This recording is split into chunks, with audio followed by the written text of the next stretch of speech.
Bonjour et bienvenue dans Les Voix de la Science, le podcast qui te présente chaque mois le portrait d'une ou d'un scientifique au travers d'interviews rafraîchissantes, parce que la science est plurielle et l'éducation fondamentale. On plonge ensemble dans un océan de parcours, métiers et profils scientifiques parfois atypiques, en tout cas variés. Je suis Béatrice Urba et je vous présente mon invité Arnaud Bubec, qui est doctorant en sciences politiques au laboratoire de Sage à Strasbourg. Bonjour Arnaud. Bonjour. Dans cette première partie, Arnaud décrit son parcours assez pluridisciplinaire. Il a fait des études de psychologie, d'histoire, de philosophie, et je vous laisse découvrir où est-ce qu'il en est maintenant. Tu es doctorant en 4e année de thèse et tu travailles actuellement sur des dispositifs d'accompagnement des patients atteints du diabète de type 2. C'est ça. Est-ce que tu peux nous expliquer un peu plus précisément qu'est-ce que tu fais pendant cette thèse ? Je réalise une thèse en collaboration avec le Centre européen d'études du diabète à Strasbourg. Et ma thèse porte donc sur des dispositifs d'accompagnement des patients atteints de diabète de type 2 sur les thématiques de l'activité physique adaptée, puisque ce sont de nouvelles formes de thérapie qui se développent de plus en plus pour accompagner tout type de patients atteints de maladies chroniques, notamment le cancer, etc. Et moi, j'étudie plus spécialement le diabète. Pour cela, j'emploie les méthodes sociologiques pour rencontrer tous les acteurs qui sont concernés par ces dispositifs, à la fois les patients, les professionnels, qui viennent du monde du sport ou de la santé, ou autres, et également les acteurs plus politiques, qui aussi participent à l'élaboration et la mise en place de tous ces dispositifs. Voilà en quelques mots. Ok, et du coup, concrètement, comment est-ce que tu vas étudier ces dispositifs ? Je réalise ici des entretiens semi-directifs avec les acteurs concernés, c'est-à-dire en fait j'ai une grille d'entretien et ensuite je peux rebondir sur les thématiques qu'ils abordent. Donc j'essaye pour chaque dispositif, de rencontrer les acteurs concernés, à la fois les professionnels de terrain, les administrateurs et aussi tous ceux qui participent au secrétariat. Et j'étudie également les patients en eux-mêmes, donc pour essayer de comprendre aussi leur ressenti vis-à-vis de ces dispositifs. Donc en tout, j'ai réalisé à peu près une 60aine d'entretiens au cours de ma thèse. Et donc ça constitue vraiment le cœur des données que j'ai pu recueillir pour ma thèse et que ensuite j'essaie d'analyser.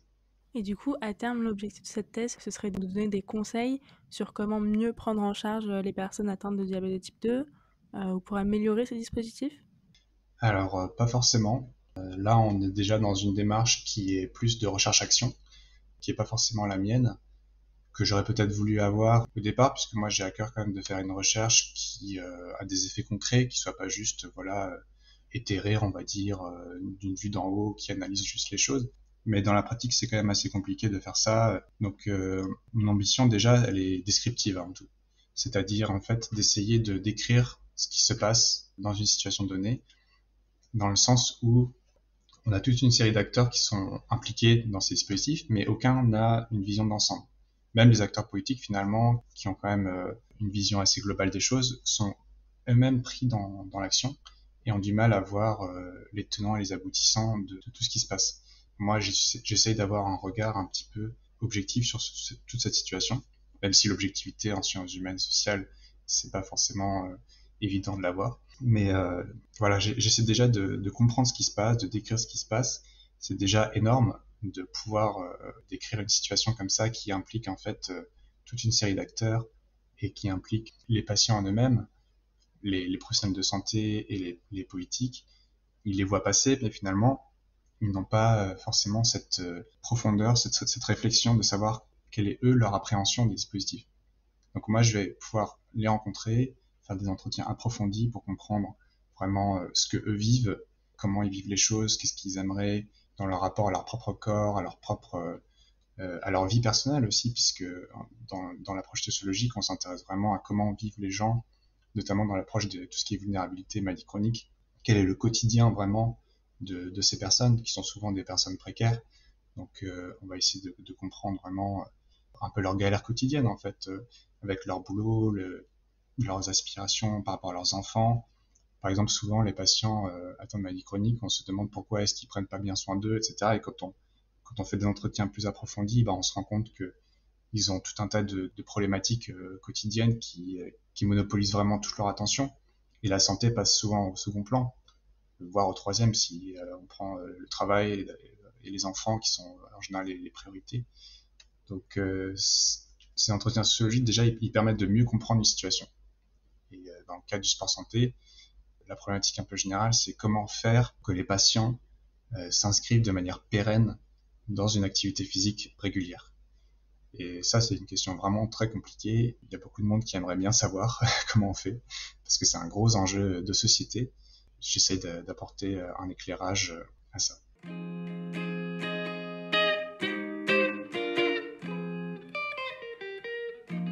Maintenant, on va parler un peu plus de ton parcours. Donc, tu m'as dit que tu avais fait un parcours qui était très pluridisciplinaire.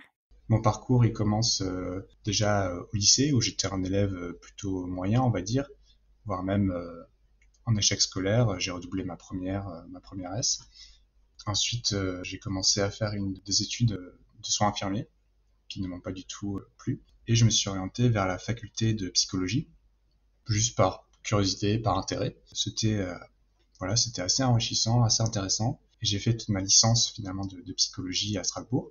Au moment de choisir le master, alors je voulais d'abord devenir prof, être enseignant. Et puis j'ai découvert en fait un peu par hasard un master qui était un master d'histoire et de philosophie des sciences, donc d'épistémologie des sciences. Ça m'intéressait, voilà, j'avais cette ouverture, un petit peu cette curiosité, parce que déjà en licence 3, on commençait à ouvrir de plus en plus la réflexion sur d'autres thématiques. Et je me suis inscrit, et là ça a été vraiment passionnant, parce que en fait, c'était un master très très pluridisciplinaire. On faisait de l'anthropologie des sciences, on faisait de la sociologie, de l'histoire, de la philosophie, il y avait des sciences économiques, il y avait de la science politique, donc c'était vraiment, il y avait du droit aussi. C'était très très enrichissant, et là je me suis vraiment épanoui dans ces études, et j'ai commencé à devenir vraiment un bon élève, on va dire. Voilà, c'est aussi pour dire que c'est pas parce qu'on est forcément un élève moyen à un moment donné qu'on peut pas, quand on est dans les bonnes circonstances, qu'on a les conditions pour justement s'ouvrir à d'autres choses et réussir ses études jusqu'à aller au doctorat, comme c'est mon cas. Donc ce master, en fait, c'était un master recherche. Donc j'ai fait les deux années. J'ai fait mon mémoire de recherche, et je me sentais pas à ce moment-là de tout de suite faire une thèse, en fait. Mon mémoire de recherche, c'était sur l'évaluation des psychothérapies. C'était intéressant, mais je pensais que c'était pas un bon sujet de thèse forcément, donc j'avais pas mon sujet. Avec mon directeur de mémoire, ça s'était pas très bien passé, donc j'avais pas fait la bonne rencontre, j'avais pas le bon sujet, donc je me suis dit c'est pas forcément le bon moment de le faire. Et rétrospectivement, oui. C'est quoi l'évaluation des psychothérapies? C'était une étude de l'INSERM qui était je crois en 2003, quelque chose comme ça, qui avait voulu évaluer l'efficacité de différentes psychothérapies. Donc en fait, ils avaient pris 3 psychothérapies, dont les thérapies cognitivo-comportementales et la psychanalyse. Et ils avaient comparé en fait ces psychothérapies, et ils avaient abouti à la conclusion que la psychanalyse n'était pas efficace et que les thérapies cognitivo-comportementales, elles, étaient efficaces. Et ça a provoqué une énorme réaction en fait dans le milieu des psychanalystes, qui ont essayé de comprendre cette évaluation, et plus généralement de produire un discours sur l'évaluation en tant que telle, et d'avoir un regard critique justement sur l'évaluation. Parce que quels critères on choisit en fait pour évaluer une psychothérapie? C'est pas évident du tout en fait. Notamment en raison du fait que la psychanalyse n'a pas pour vocation que les gens se sentent mieux et plus efficaces au quotidien, etc. Ce qui peut être le cas des psychothérapies cognitivo-comportementales. Donc il y a un déséquilibre en fait. On n'évalue pas du tout la même chose selon les critères qu'on prend quand on veut évaluer de psychothérapie.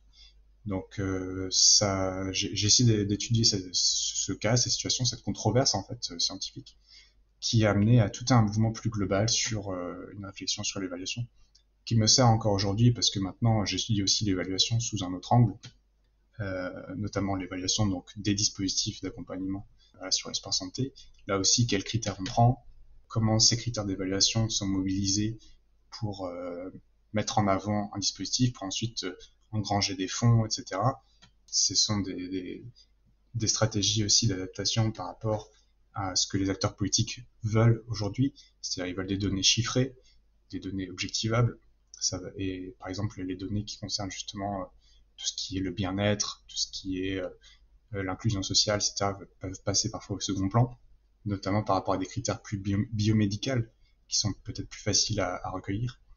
Donc, toutes ces questions que soulèvent les méthodes d'évaluation que moi j'ai étudiées pendant mon mémoire de recherche. Donc, j'ai fait ce mémoire de recherche et vu que j'avais fait de la science politique, j'avais cette ouverture vers le master de sciences politiques. Et donc j'ai postulé, j'ai été pris pour faire un deuxième master. Donc j'ai fait un master à Sciences Po Strasbourg sur les politiques européennes et affaires publiques, qui était un master plus professionnalisant, parce que j'avais aussi cette volonté de faire de la recherche, mais qui soit pas de pas forcément une carrière purement universitaire, de toujours avoir cette ouverture sur le monde professionnel, etc.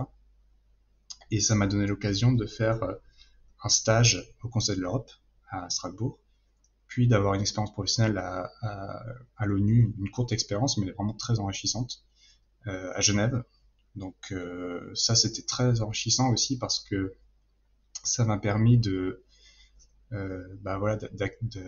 dans cette expérience plus professionnalisante et d'acquérir un ensemble de méthodes aussi sur la gestion de projet, sur la gestion du temps de travail, sur le fait de respecter les deadlines, sur le travail en équipe, etc. Donc ça m'a quand même assez bien préparé au monde de la recherche. Et donc après cette expérience, à Genève, je suis retourné à Strasbourg et voilà, il y a eu plusieurs péripéties pour construire mon projet de thèse parce que ça a mis très longtemps.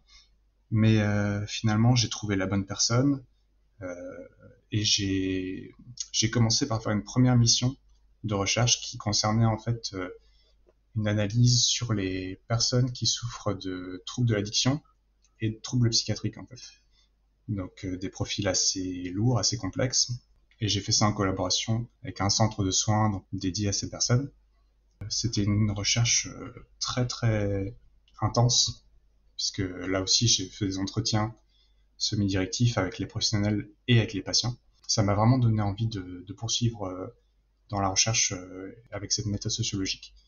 C'est-à-dire j'ai découvert vraiment la richesse des entretiens, l'importance de travailler sur ces thèmes de la vulnérabilité, des maladies chroniques, ce que ça pouvait nous apprendre. Donc j'ai fait cette expérience-là d'une recherche qui a duré 1 an. Et après ça, je suis allé voir le Centre européen d'études du diabète. Je leur ai dit, voilà, j'aimerais faire une thèse. Eux, c'était un laboratoire qui était plutôt sur les sciences dures. Et je leur ai dit, bah voilà, moi je viens des sciences humaines, mais j'ai cette approche pluridisciplinaire. Je pense qu'on pourrait faire quelque chose ensemble. Et puis voilà, on a monté ce projet ensemble. Comment est-ce que tu t'es décidé, ok, c'est bon, c'est ce labo-là avec qui je me sens de faire une thèse? Quels ont été tes critères de choix? Mes critères de choix, c'était déjà qui m'acceptait, qui était prêt à me financer, tout simplement.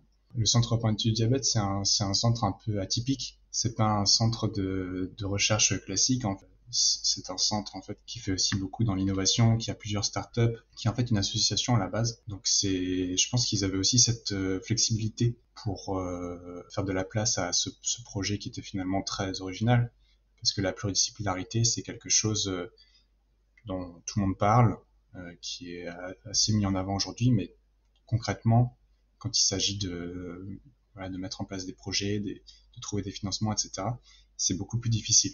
Peut-être que eux, ils avaient cette ouverture d'esprit, puisqu'ils ont aussi une approche qui est plus proche du milieu médical. Justement, le réseau REDOM que j'étudie est dans les locaux du Centre européen d'études du diabète. Donc ils ont cette volonté à la fois de faire de la recherche, mais que cette recherche soit mise en pratique au bénéfice du patient. C'est pas que de la recherche fondamentale, ils essayent qu'elle soit vraiment appliquée Voilà, et utile de façon concrète et qu'il n'y ait pas un trop grand laps de temps entre le moment où la recherche est faite et la mise en place des dispositifs pour lesquels serait profitable la recherche. c'est ça. Ceci est la fin de la première partie de cet épisode. Merci Arnaud d'avoir accepté d'être avec nous aujourd'hui et d'avoir répondu à nos questions. Vous pouvez le retrouver sur LinkedIn. Quant à moi, je vous remercie d'avoir écouté la première partie de cet épisode et j'espère que vous l'avez apprécié. La seconde partie sortira comme d'habitude mardi prochain. N'hésitez pas à nous envoyer vos commentaires et éventuelles questions sur Twitter, Instagram ou par mail. Nos coordonnées sont dans la description de cet épisode.